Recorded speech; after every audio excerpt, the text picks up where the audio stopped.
মাছৰ ৰেচিপি বনাবলৈ বাবে মই কেইডোখৰমান মাছ লৈছোঁ আৰু মাছখিনি চন্দা মাছ হয় আৰু পিচখিনি ডাঙৰ ডাঙৰকৈ কৰা হৈছে। যিহেতু মাছৰ কাৰী বনাম মই, সেইবাবে মাছখিনি মই তেল হালধি সনা হৈছে আৰু মাছখিনি বনাবৰ বাবে মই লৈ লৈছোঁ এয়া আদা নহৰু পিচা আৰু জলকীয়া আৰু পিঁয়াজ এটা লৈ লৈছোঁ।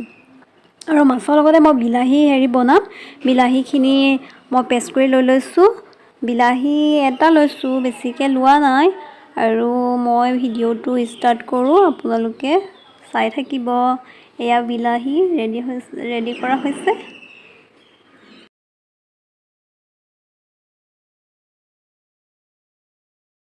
হাই ফ্ৰেণ্ড, কি খবৰ সকলোৰে? Welcome back to my YouTube channel আৰু মোৰ অন্য এটা ভিডিঅ'লৈ সকলোকে স্বাগতম জনাইছোঁ।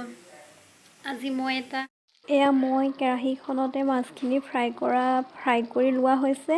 আৰু চাওক মই পিচখিনি কিমান ডাঙৰকৈ লৈছোঁ আৰু এনেকৈ পিচখিনি ডাঙৰকৈ ল'লে মাছখিনি ফ্ৰাই কৰিবলৈও ভাল হয় আৰু মাছখিনি ভাঙি নাযায়।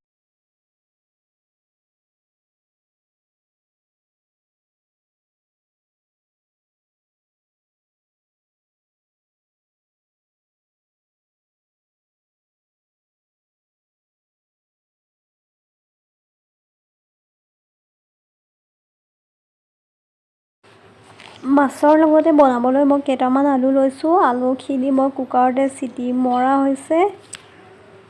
আলুখিনি এনেকৈ চিটিটো মাৰিলে সোনকালে সিজি যাব, সেইবাবে মই চিটি মাৰি লৈছোঁ কুকাৰতে।